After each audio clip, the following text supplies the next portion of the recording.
Pueden tomar su lugar.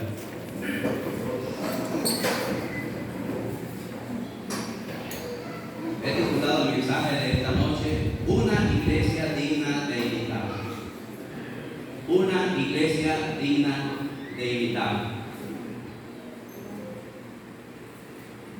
Antes, quiero decirles a todos los que están presentes, tanto amigos como hermanos, que no ha sido la voluntad suya por la cual usted está presente en este lugar.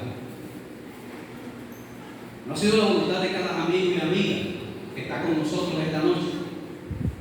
No ha sido la voluntad de cada uno de los hermanos que esta noche está en este culto. Ha sido porque así Dios lo ha querido. Ha sido porque Dios ha puesto en su corazón algo especial y lo ha traído hasta aquí, porque estoy seguro que usted va a recibir una bendición muy maravillosa esta noche. Así que cada movimiento, cada pensamiento, cada objetivo, cada propósito que nosotros tenemos no se puede cumplir si no es la voluntad de Dios. Así que todos estamos en este lugar porque Dios le ha placido, porque Dios ha querido. Y esta noche Dios quiere una bendición especial para todos. Porque cuando Dios quiere, o cuando Dios quiere dar una bendición, sea a un pueblo, sea a una familia o a una persona en particular, Él la hace cumplir de alguna forma. Y a veces nosotros ni siquiera nos podemos explicar. Pero Dios sí sabe los propósitos que Él tiene para cada uno de nosotros. Y uno de los pasajes bíblicos que he tomado para poder entender mejor el propósito de Dios para cada uno de nosotros es precisamente este pasaje bíblico que estaba leyendo, que la primera carta del apóstol Pablo dirigida a los tesalonicenses, y le puse como tema una iglesia digna de imitar. En aquellos tiempos, estimados hermanos, cuando se iniciaba la predicación de la palabra de Dios, bueno, se iniciaba, podría ser 50, 60 años después de la muerte de nuestro Señor Jesús, había tanto terreno para llevar la palabra, pero había un poco, y eso no ha sido la excepción de ese tiempo. Desde que Jesús dijo un día: la mies es mucha y los obreros son pocos. Siempre ha habido pocos obreros y mucha gente para querer escuchar la palabra del Señor. Y eso no fue la excepción también para el apóstol Pablo cuando él empieza su ministerio de predicación, de evangelización. Él se da cuenta que son pocos los que andan en la misión del evangelio, pero que hay tanto terreno que cubrir, que a veces o siempre era necesario que Dios hablara a la vida de estas personas para cumplir los propósitos que Él quería hacer. Y por eso yo quiero leer unos textos de la palabra de Dios en el libro de los Hechos, en el capítulo 16, para que nosotros miremos algo que nos habla la Escritura. Capítulo 16, del verso 6 al 10 del libro de los Hechos, dice así: y atravesando Frigia y la provincia de Galacia, le fue prohibido por el Espíritu Santo hablar la palabra en Asia. Y cuando llegaron a Misia, intentaron ir a Bitinia, pero el Espíritu no se lo permitió. Y pasando junto a Misia, descendieron a Troas, y se le mostró a Pablo una visión de noche. Un varón macedonio estaba en pie rogándole y diciendo: pasa a Macedonia y ayúdanos. Cuando vio la visión, enseguida procuramos partir a Macedonia, dando por cierto que Dios nos llamaba para que le anunciásemos el evangelio. Es algo increíble lo que dice esa lectura bíblica. Y a veces nosotros no lo podemos entender. ¿Será que Dios tenga que ver con las personas, con los amigos que hoy no están en este lugar? ¿Será que ese fue el propósito de Dios?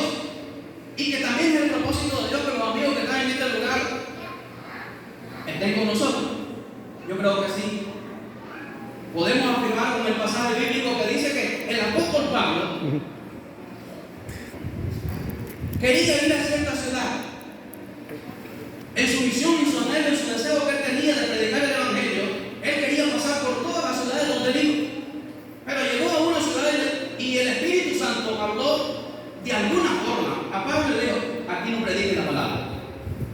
Se lo impidió, dice el Espíritu Santo.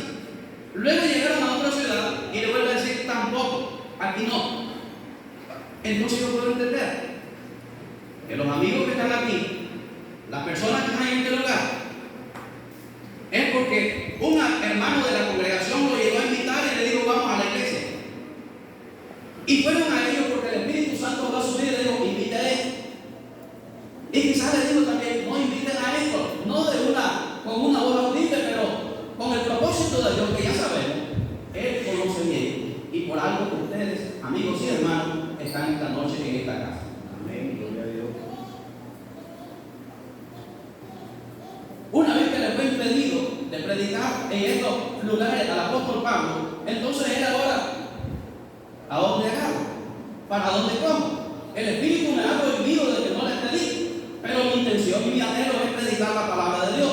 ¿A dónde voy? Y una noche que él estaba orando, dice que recibió una visión de Dios y un hombre se le presentó al frente a un varón macedonio de la ciudad de Macedonia, ¿verdad? Por eso el varón macedonio, que se le presentó a él en esa visión y le decía, visítanos, queremos que nos ayude.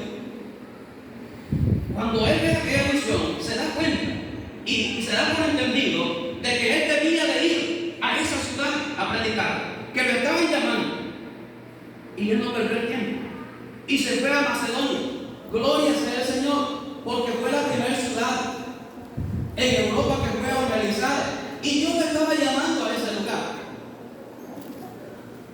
La visión me decía a que aquel hombre venga y ayúdanos, tenemos necesidad.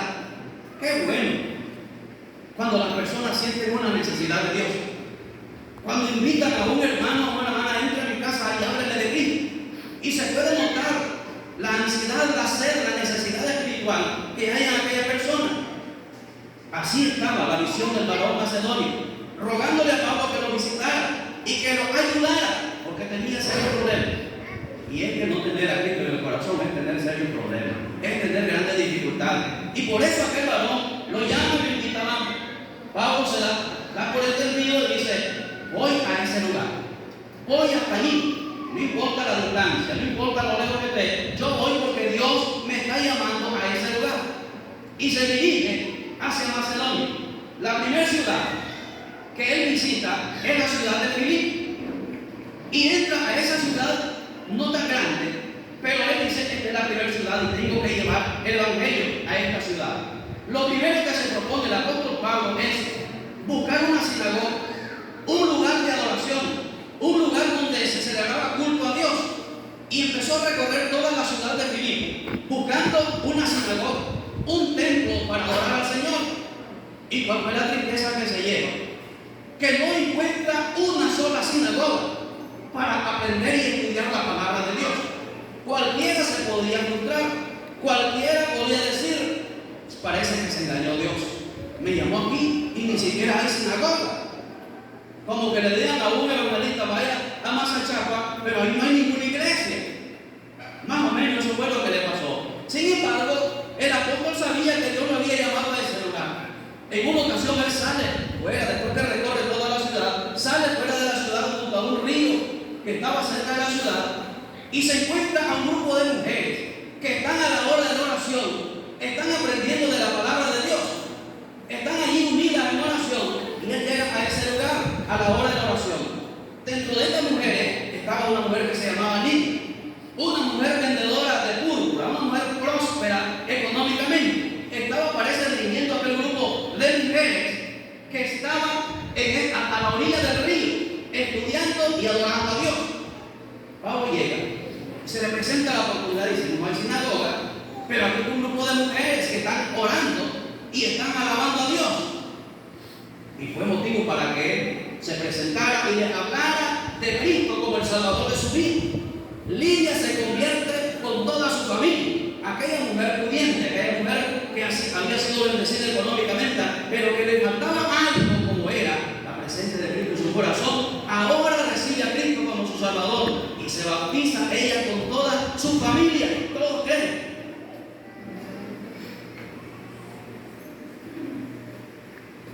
Luego el apóstol seguía por las calles de Filipo y siempre estaba en lugares cerca del río, allí orando al Señor. Pero cada vez que el apóstol Pablo y Silas, que eran sus compañeros, caminaban por las calles de Filipo, se dieron cuenta que una joven iba detrás de ellos y iba anunciando un mensaje. Y el mensaje que decía esta muchacha era: estos hombres son siervos del Dios Altísimo, los cuales predican el camino de salvación. Pero lo único que pasaba es que esta muchacha tenía un espíritu de adivinación. Y esta muchacha le pertenecía a un matrimonio, a un amo. Y estos amos le habían sacado, producto de ese espíritu de adivinación, mucha ganancia a esta muchacha. Se habían aprovechado de ella. Esta joven, cada vez que salía el apóstol Pablo por la calle a orar, siempre iba anunciando las mismas palabras: estos son siervos del Dios Altísimo, los cuales anuncian el evangelio de salvación. Pero en cierto momento Pablo le incomodó la situación. Ahora, pero usted se ha preguntado por qué se incomodó el apóstol Pablo, si lo que decía la muchacha era verdad. Eran siervos del Dios Altísimo y anunciaron el camino de salvación. ¿Por qué se incomodó? Sí, se incomodó. ¿Sabe por qué?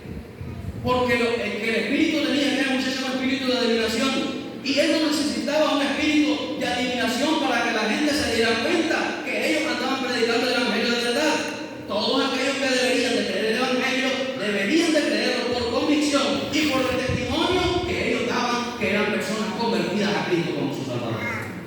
No necesitaban de esa joven que estuviera diciendo, aunque era verdad lo que decía. A Pablo no le gustó, no le agradó, y en cierto momento se volvió a ir y le dijo: el espíritu de adivinación que está sobre esta joven, que salga.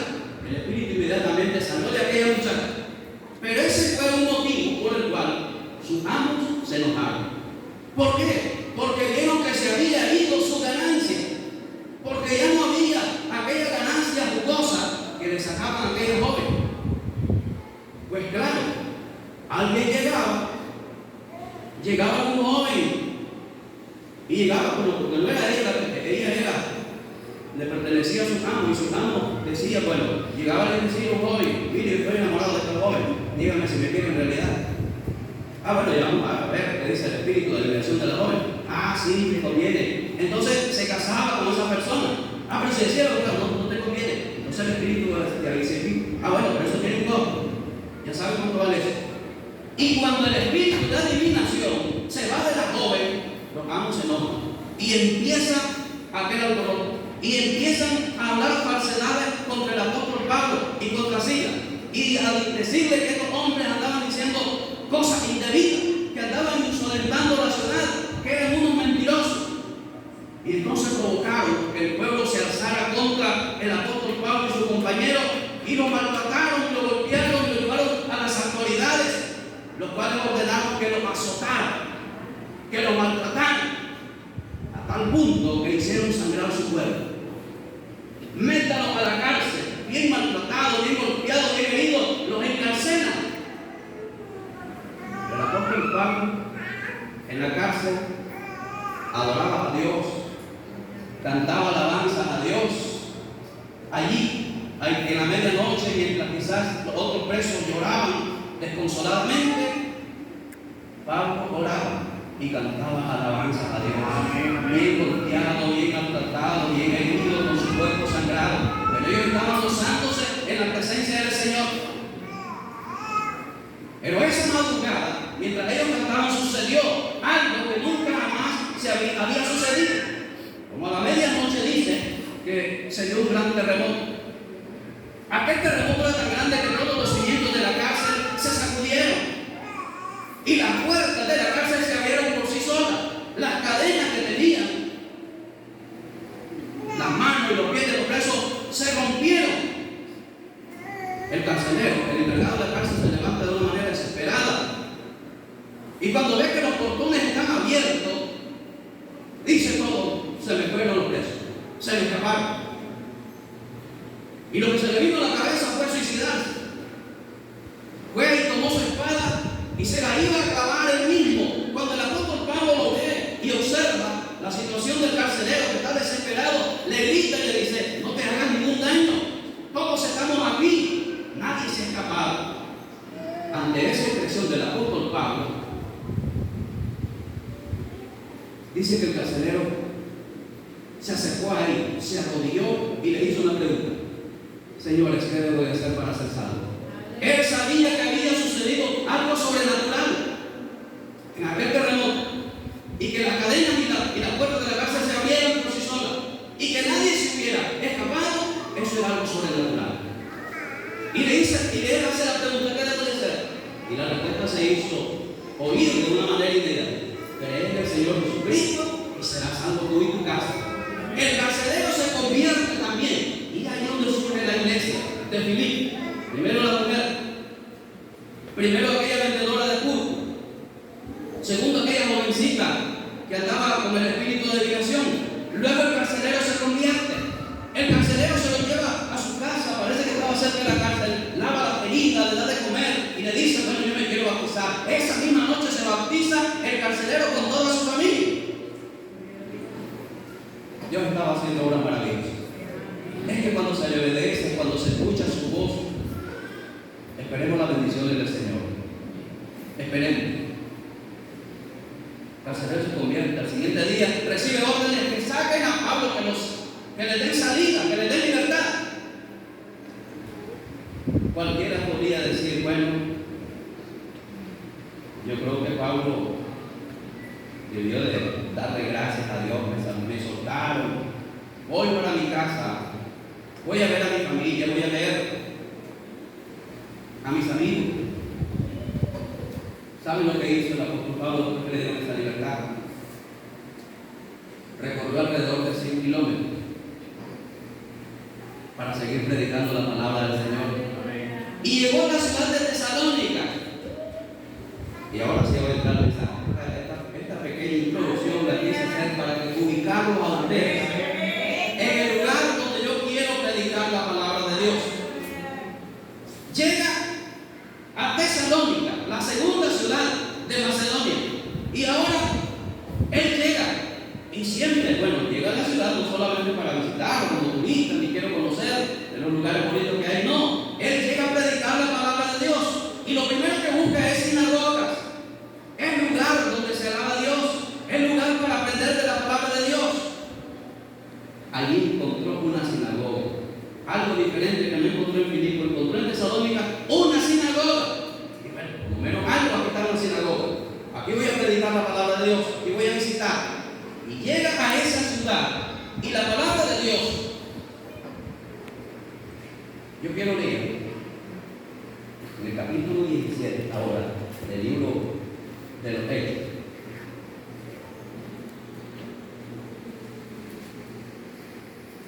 Versículo 1 al 4, para que lo ubiquemos. Dice: pasando por Antípolis y Apolonia, llegaron a Tesalónica, donde había una sinagoga de los judíos. Y Pablo, como acostumbraba, fue a ellos, y por 3 días de reposo discutió con ellos, declarando y exponiendo por medio de las Escrituras que era necesario que el Cristo padeciese y resucitase de los muertos, y que Jesús, a quien yo os anuncio, decía él, es el Cristo. Y algunos de ellos creyeron y se juntaron con Pablo y con Silas, y de los griegos piadosos gran número, y mujeres nobles no pocas. Ahí el versículo 4. Cuando él llega a Tesalónica, encuentra la sinagoga y empieza a predicar la palabra del Señor, y empieza a hablarles que Cristo era el que había padecido para darnos salvación. Y dice que varios judíos creyeron en él, y varios griegos creyeron en él, y varias mujeres piadosas creyeron en el mensaje de Pablo, a tal punto que esos 3 grupos de personas ya unidas se hizo un buen grupo de personas que habían creído el evangelio que Pablo le dio. Pero como habían creído ya bastante, los judíos se llenaron de sed. Y quizás dijeron: y nosotros tanto tiempo de estar aquí, de estarle predicando, y no mirábamos tanta asistencia, tanta conversión de las personas, y este viene, y en 3 días de reposo, o sea, 3 fines de semana, 3 sábados, predica, y la gente se está convirtiendo. y fue motivo también por el cual ellos se alzaron y contrataron a unos testigos ociosos, dice del pueblo, para que fueran a atestiguar que esos hombres andaban predicando falsedades, que andaban perturbando al pueblo. Y fue motivo para que ellos fueran perseguidos nuevamente. La mano de Dios los libró, porque uno de los mismos judíos prestó su casa para esconderlo. Y ellos fueron guardados, echaron preso a varios de los hermanos. Y en medio de una gran oposición, los hermanos estaban creyendo, estaban firmes de aquella palabra que el apóstol Pablo les había predicado. Aún ante cualquier amenaza, aún que los echaron presos, y aún cuando fuera grande la persecución, ellos permanecieron fieles en el mensaje que Cristo les había cambiado. Hermano, vamos a dejar ahí el apóstol, él sale de ahí termina esa historia, sale huyendo, no lo pueden atrapar, lo esconden y sale a otra ciudad y visita otro lugar, otros kilómetros más. Sin embargo, ese corto tiempo que él predica, algunos comentaristas dicen que el escrito dice que por 3 días de reposo. Algunos comentaristas puede ser, ha de haber sido que más tiempo, tal vez 2 meses, 3 meses o 6 meses. Pero vamos a suponer que fueran 6 meses, yo creo que también puede ser un corto tiempo. ¿Un corto tiempo para qué? Para que estas personas se convirtieran de una manera real a Cristo Jesús. Es cierto, hermano, que el cambio que hace nuestro Señor Jesús cuando venimos a Él, lo hace de una manera inmediata. Lo hace de una manera inmediata en el momento que nosotros nos arrepentimos de corazón a Dios y nos sentimos perdonados por esos errores. Él hace cambios maravillosos en nuestra vida. Pero para mostrar tiene que pasar buen tiempo. Amén. No solamente que yo ya acepté a Cristo y ya, no. Eso es asunto de tiempo. Entonces, lo del apóstol Pablo fue poco tiempo que estos hermanos recibieron, pero fue suficiente para mostrar Pablo en todos sus escritos que fue una de las iglesias más firmes en la fe de Cristo Jesús. Y eso vamos a verlo en el pasaje bíblico que hemos tomado. Y yo quiero compartir con ustedes desde salud. Hay una expresión que a mí me llama la atención y era una de las frases preferidas del apóstol Pablo. Casi la vemos en todos sus escritos. Por ejemplo, él dice: Pablo, Silvano y Timoteo, que eran los acompañantes de él, a la iglesia de los tesalonicenses. Y luego dice esta expresión: en Dios Padre y en el Señor Jesucristo. A los hermanos de tesalonicenses, en Dios Padre y en nuestro Señor Jesucristo. ¿Recuerdan los hermanos que estuvieron hace como 15 días que la Biblia estaba predicando en la iglesia de Colosenses, que ese fue el saludo, el mismo saludo? Pero porque es una expresión común del apóstol Pablo, debe llamarnos la atención. Y esto significa, estimados amigos y hermanos, la posición, el lugar que ocupa un verdadero hijo de Dios cuando está en los brazos de Cristo Jesús. Es lo que señala el lugar. Él dice: en Dios y Padre y en el Señor Jesucristo. Esto me recuerda aquella expresión que le dijo nuestro Señor Jesús a los judíos que no creyeron en su palabra. En el capítulo 10, versículo 27 al 29 del libro de Juan, dice: mis ovejas oyen mi voz, y yo las conozco y me siguen, y yo les doy vida eterna, y no perecerán jamás, y nadie las arrebatará de mi mano. Luego dice el otro texto: mi Padre que me las dio es mayor que todo, y nadie las puede arrebatar de las manos de mi Padre. ¿Usted se fija, hermano? Estamos no solamente en las manos de Cristo, estamos también en las manos del Padre. Amén. Estamos protegidos y estamos sobreprotegidos. Estamos guardados y bien resguardados en las manos de Cristo, su Hijo, y en las manos de Dios el Padre. Por eso este saludo tiene tanta importancia. Dice: a los hermanos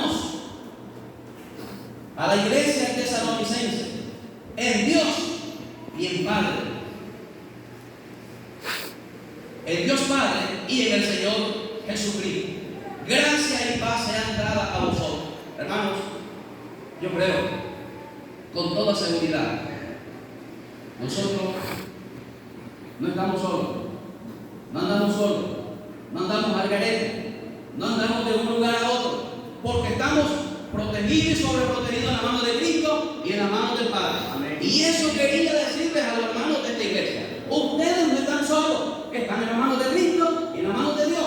Así que confíen. Yo honro a Dios por esa actitud, porque ustedes tienen lo mejor, van por un lindo camino, están en el mejor lugar, están en la mano de Cristo y están en la mano del Padre. Bendito sea el Señor. El segundo versículo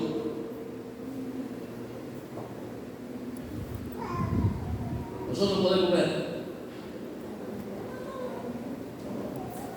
antes de entrar a este segundo versículo, yo quiero, hermanos, que nosotros miremos cómo nosotros podemos entender, cómo nosotros podemos saber si Dios está obrando con nosotros, dentro de nosotros, en esta congregación.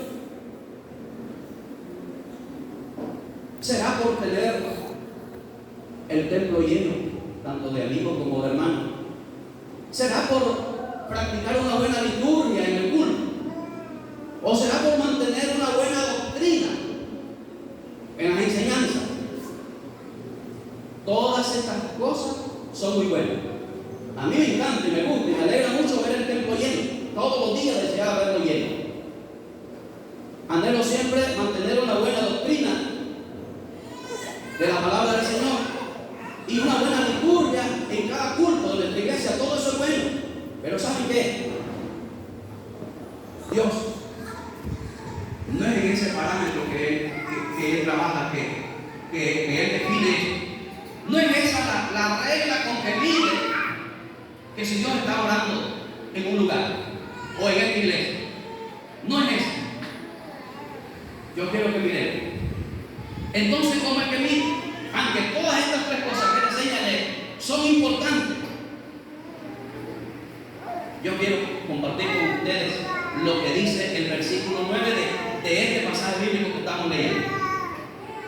Versículo 9.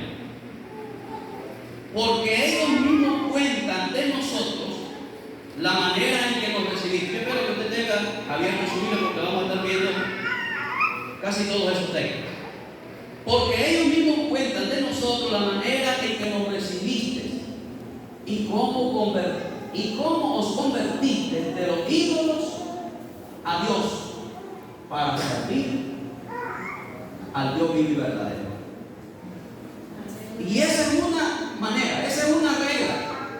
Todos los miembros de aquella iglesia, todos los que pertenecían a esa congregación, habían sido cambiados de una manera genuina, habían sido transformados con el poder de Dios. Y esa es la regla con la cual puso, porque Él dice ahí: yo soy testigo cómo lo recibieron y cómo se convirtieron de los ídolos al Dios verdadero. Hermanos, esta era una ciudad que estaba inundada de ídolos. Dentro de ellos, los más principales: Artemisa, Afrodita, Apolo, Zeus y cantidad. Una ciudad que había sido propagada con la idolatría. Y sabemos, hermano, qué cosa es convertirse de la idolatría al Dios verdadero. Es bien difícil. Hermanos, ¿saben por qué? Yo he mirado a gente, conozco a muchos que han salido de la droga, del alcohol, del cigarro, de la mentira, del pleito, del cuento, han salido y han sido transformados por el poder de Dios. Pero es bien difícil que una persona que ha creído de generación en generación en los ídolos, es bien difícil que tenga un cambio radical en su vida. Le decía un día de esta semana a mi hermana Juanita días. Ayúdenme a hacer el mensaje, hermano. ¿Cómo le puedo ayudar? ¿Cómo no? Nosotros los predicadores necesitamos de hermanos y hermanas que nos ayuden a hacer nuestro mensaje. Yo les decía, quiero poner en parte la situación. El caso de la hermana Juanita, que todos, yo creo que la conocemos, salió del mundo de la idolatría. Y déjenme decirle, en una ocasión,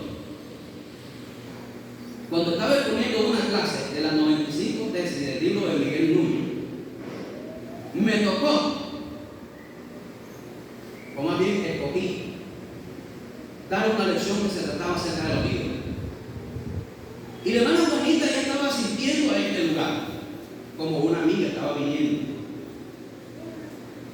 Y yo dije, yo creo que va a ser el último día que va a llegar Juanita a la iglesia. Porque estaba yo, ¿predico o no predico? ¿Hablo del tema o lo paso por alto? No tenía la opción de pasarlo por alto. Pero dije, si no hemos pasado por alto ninguna lección, voy. Y en el nombre del Señor te pido, Padre, que nuestra hermana no se vaya de la iglesia. O sea, no era una hermana, ella era una amiga, estaba asistiendo. Que ella siga asistiendo. Porque sentí realmente que la palabra de Dios la podía golpear y que no podía volver a la iglesia. Eso sentí yo. Pero eso fue lo que sentí yo.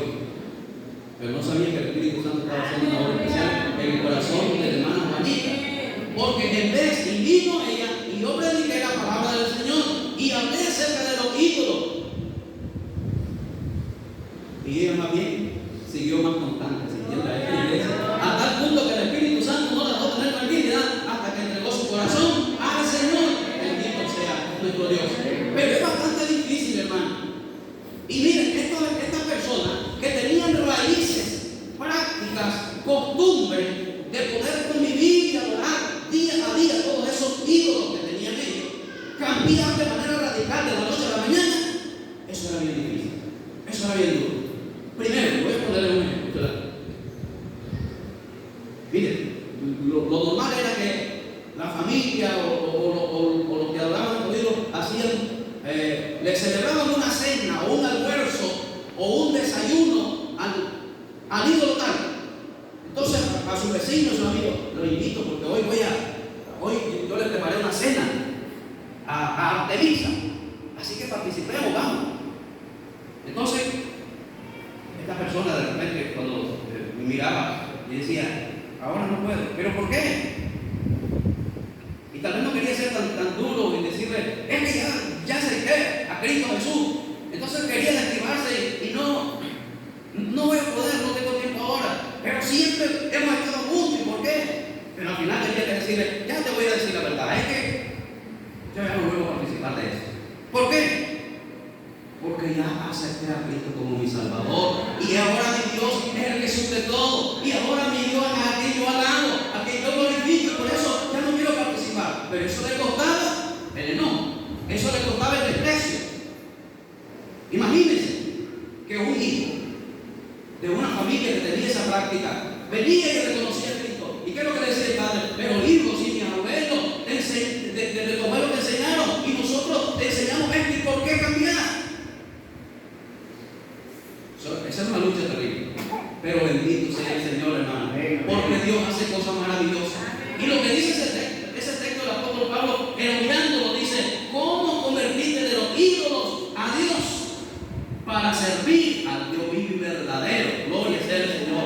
Se convirtieron, le dieron la espalda a los ídolos y se fueron tras Cristo. Pero no por una emoción. Se fueron de verdad con Cristo, lo amaron de verdad, creyeron el mensaje del apóstol Pablo y persistieron hasta el final, dando frutos dignos de arrepentimiento, porque el Espíritu de Dios los había convencido que estaban en maldad y en pecado.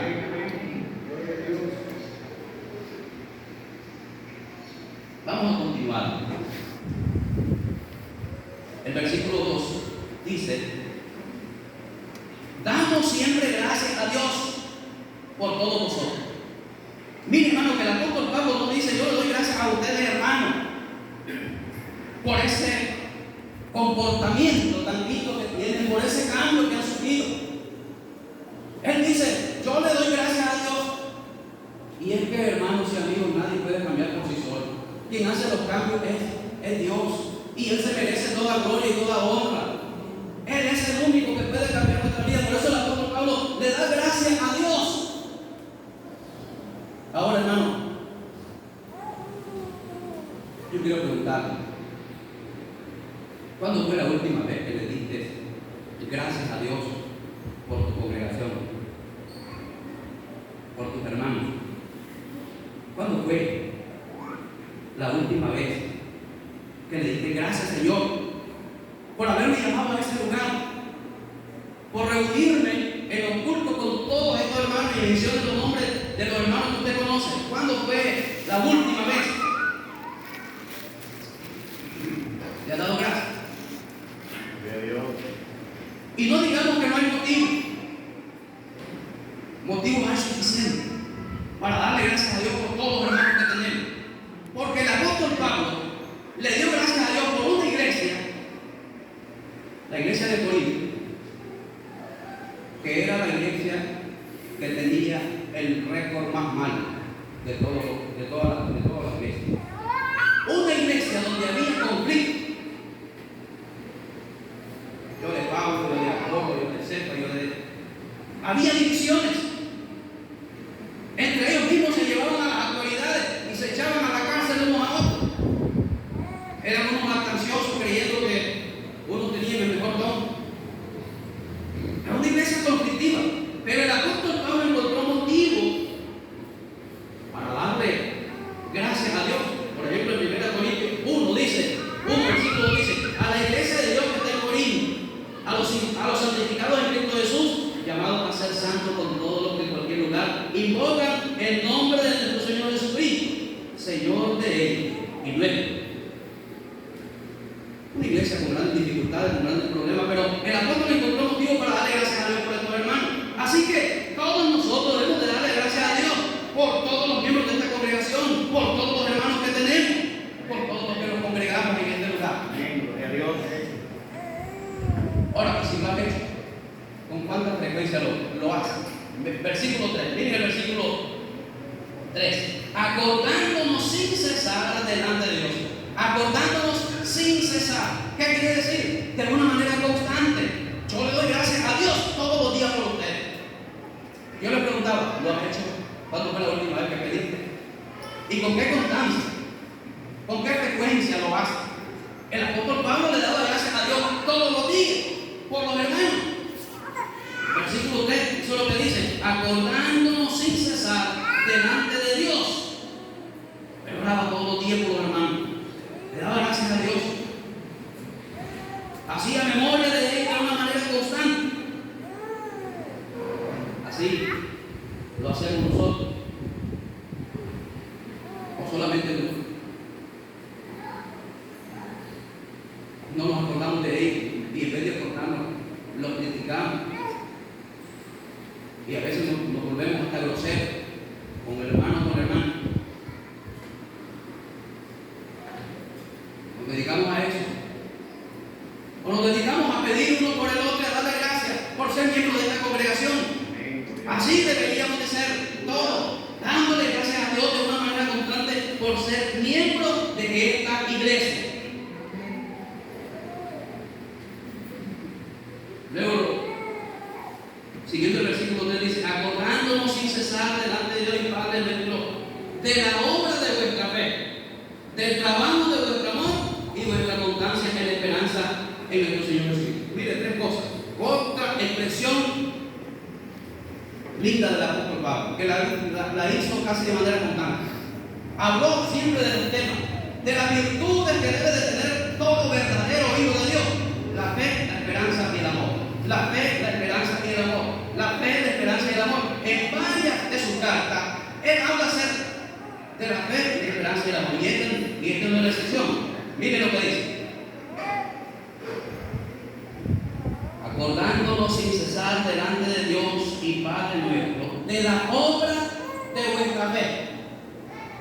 ¿Por qué somos salvos nosotros? No somos salvos por la obra, ¿verdad? Pero la verdadera fe produce obras. El apóstol Santiago dice: la fe sin obra es muerta.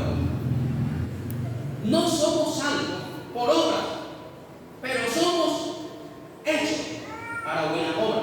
Amén. Vean lo que dice allí el texto de la palabra del Señor. Efesios capítulo 2, versículo 8 a 10.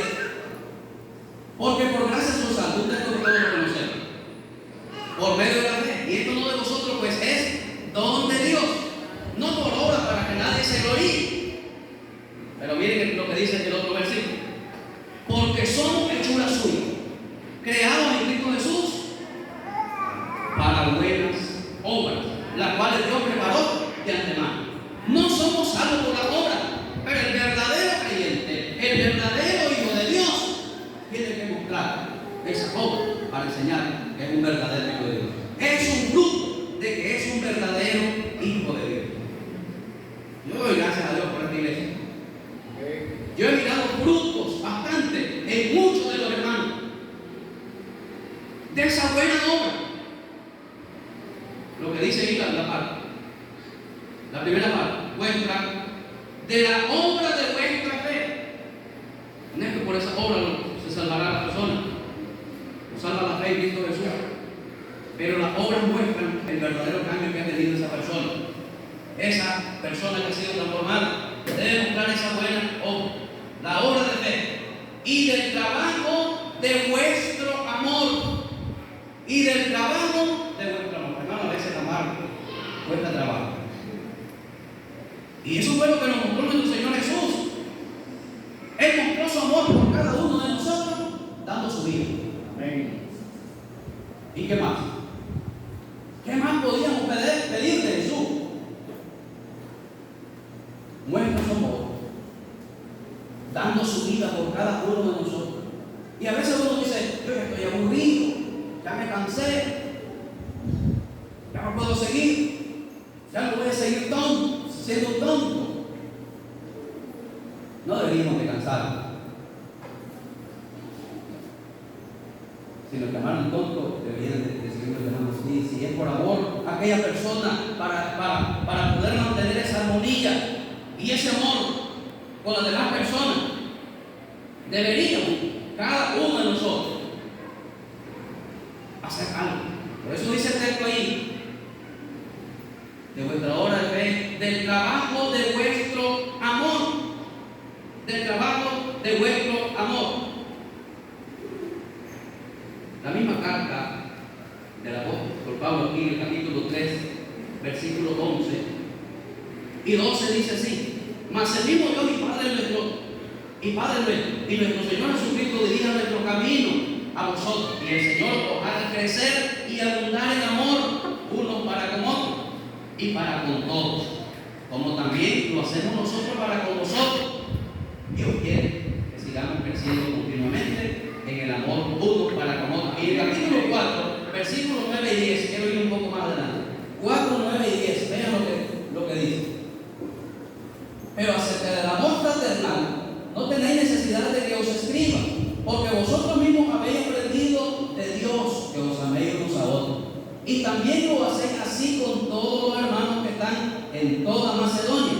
Pero rogamos, hermanos, que abundéis en ello más y más. Hermanos, en cuanto al amor no hay ninguna medida, está completo.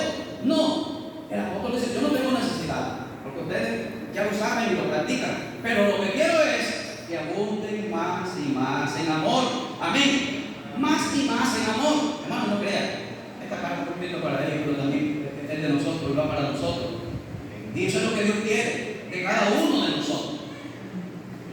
Yo no quiero que usted salga y diga: me gustó el mensaje. No, pero me gustó, pero hay que practicar. Lo entendí, pero hay que practicar. No es que yo que me gustó y estuvo bonito, o no me gustó para nada, bueno, de él. Pero yo creo que el propósito de esto es que nosotros lo podamos practicar. ¿Alguna vez, hermano? Bueno, primero, hermano, ¿alguna vez, hermano, preguntado, si todos los hermanos de la iglesia fueran como yo, no, esta pregunta yo me la hice, y ustedes se la tienen que preguntar.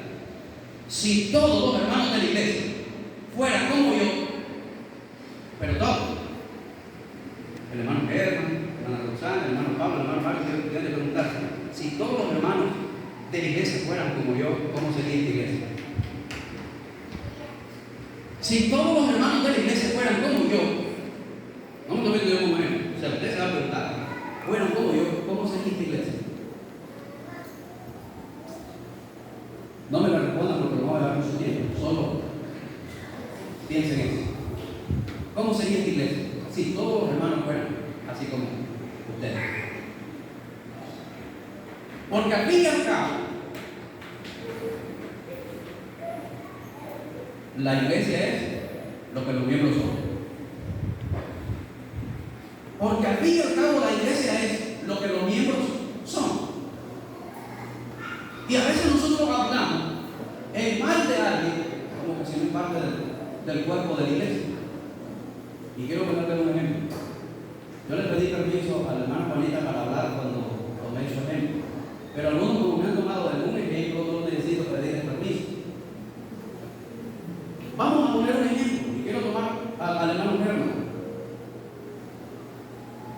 Algún día llega a su ferretería alguien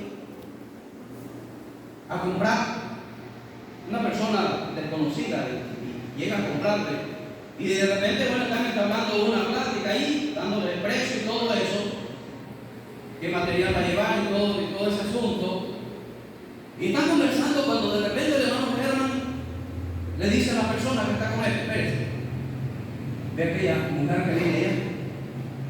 Entonces deja de conversar y vuelve a ver. Sí, esa mujer no sirve para nada. Tiene un matrimonio totalmente quebrado, destruido. Esa mujer mejor viviera así. Entonces la persona le pregunta, ¿pero por qué te dice eso? ¿Que usted la conoce? Sí, es que es mi esposa. Así más o menos, la persona o el miembro de la iglesia que se pone a hablar de los demás miembros como que si no fueran parte del mismo cuerpo. Ah, bueno, hermano, van a decir, si el matrimonio está destruido, él está destruido de su matrimonio. No toma esto porque se tiene matrimonio. Qué lindo de invitar también, ¿verdad? Pero lo que sucede es que no podemos hablar. No somos nuestro mismo cuerpo, nuestras esposas. ¿Y por qué hablar? Todos no somos del mismo cuerpo de Cristo. ¿Y por qué hablar uno del otro? ¿Por qué? Pero hay personas que sí, como que no se sienten en el mismo cuerpo de Cristo, en el mismo lugar donde nos reunimos, en el mismo lugar donde adoramos a Dios. Sí, este es el mismo lugar y deberíamos de amarnos el uno al otro. Amén.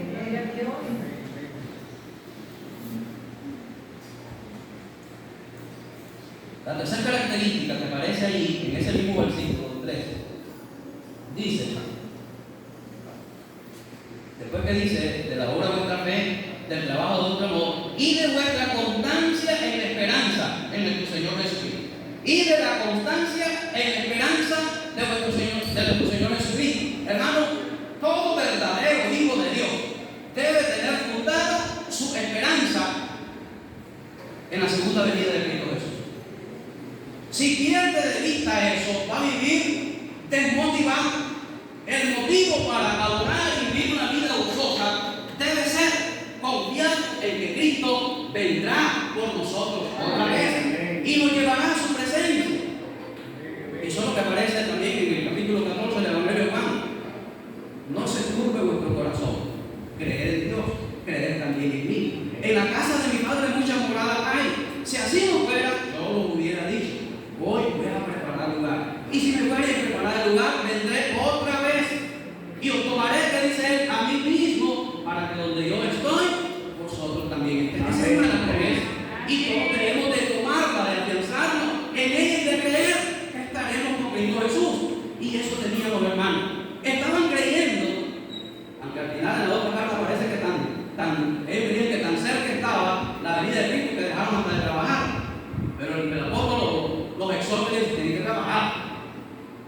Mientras no venga Cristo, ustedes tienen que trabajar. Pero ellos estaban confiando en esa promesa.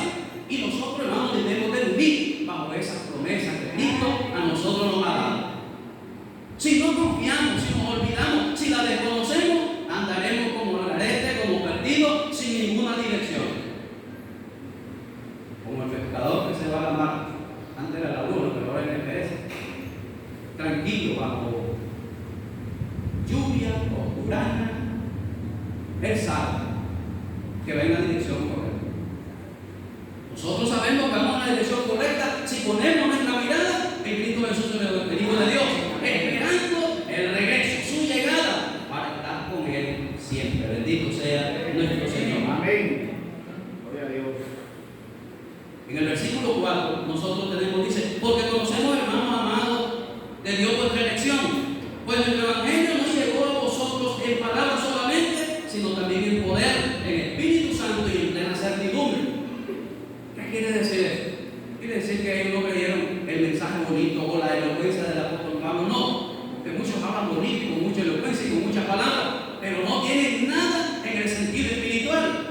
Pero el apóstol Pablo dice, ustedes no creyeron solamente en palabras, ustedes creyeron en el poder del Espíritu Santo que iba fundada esa palabra. Así que a ustedes, yo no los convencí, los convenció el poder del Espíritu Santo. Hermano, no hay nada mejor que nosotros seamos convencidos por el poder del Espíritu Santo. Allí permaneceremos y estaremos seguros que estamos con Cristo Jesús, el Hijo de Dios. Amén. Versículo 5. Pues el Evangelio no llegó a vosotros en palabras solamente, sino también en poder, en el Espíritu Santo, en plena certidumbre. O sea, que ellos ninguna duda quedaba, porque habían sido convencidos con el poder del Espíritu Santo. Luego dice, versículo 6. No, como bien sabéis cuáles fuimos entre vosotros por amor de vosotros, y vosotros vinisteis a ser imitadores de nosotros y del Señor. Mire, hermano, esto no, a veces, ¿por qué será que se puso el apóstol Pablo del primero en vez de poner a Cristo del primero como él? Si en sí, todos deberíamos de seguir como modelo a Cristo Jesús. Ese es el modelo que nosotros tenemos. Pero él dice, ustedes siguieron vuestro ejemplo y el ejemplo del Señor. ¿Saben por qué, hermanos? Aquí tenemos hermanos nuevos en el Señor. Y los hermanos nuevos en el Señor, cuando vienen a Cristo, no tienen ni Biblia, muchos de ellos. No leen la Biblia porque no ha sido esa su costumbre. No oran mucho, pero van aprendiendo poco a poco la costumbre del verdadero Hijo de Dios. Por tanto, los libros que leen, los primeros, los hermanos nuevos en el Señor, son los testimonios de cada uno de los miembros vivos en el Señor. Son los testimonios, los libros de todos los miembros viejos en el Señor. Y al final, nuestro modelo máximo es Cristo Jesús. Y por eso él dice, nosotros, ustedes me imitaron. ¿Saben por qué? Eso tiene un gran peso. Porque el testimonio de ellos es excelente. Ellos habían recibido. Ellos no dejaron ninguna cosa oscura allí. Y por eso ellos me imitaron. Porque nosotros andamos imitando a Cristo. Hermanos viejos en el Señor. Nosotros debemos ser ejemplo para los hermanos nuevos. Para que ellos imiten a nosotros. Y que al final, si nosotros imitamos a Cristo, ellos imitan a Cristo Jesús, el verdadero modelo que nosotros debemos de tener. Por eso dice así ese texto. Y vosotros venís a ser imitadores de nosotros, dice el apóstol Pablo, y del Señor, recibiendo la palabra en medio de gran tribulación. Hermano, nosotros la leemos y nosotros nos gozamos y nos alegramos. Qué maravilloso esta iglesia. Pero en medio de la gran tribulación que esta gente tenía, en medio de gran presión, ellos recibieron. Y no solamente la recibieron, sino que se quedaron con el Evangelio en sus corazones. Eso es algo lindo. Eso es algo maravilloso. Dice, la recibieron, la palabra en medio de gran tribulación, con gozo del Espíritu Santo. El versículo 7 dice, de tal manera que habéis sido ejemplo a todos los de Macedonia y de Acaya que han creído. Amén. Eso nos ha llamado a ser el Señor, a ser ejemplo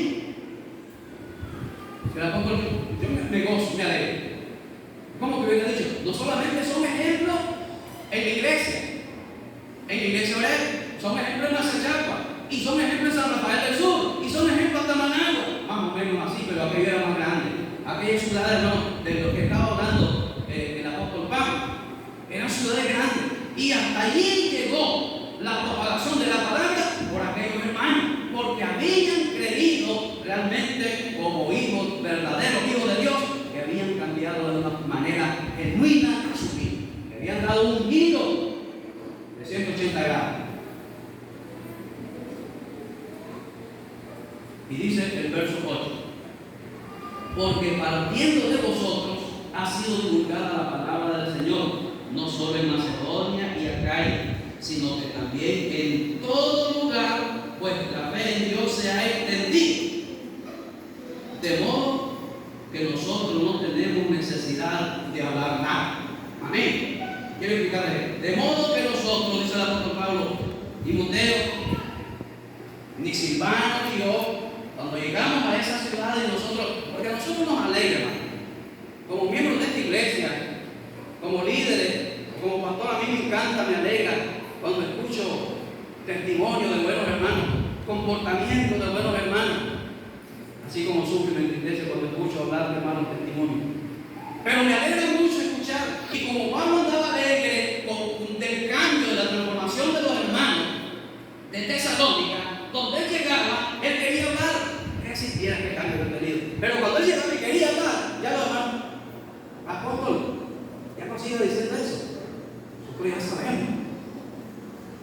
Ellos mismos lo han venido a decir. Y hemos mirado su cambio. Qué lindo. Qué maravilloso. Ese testimonio.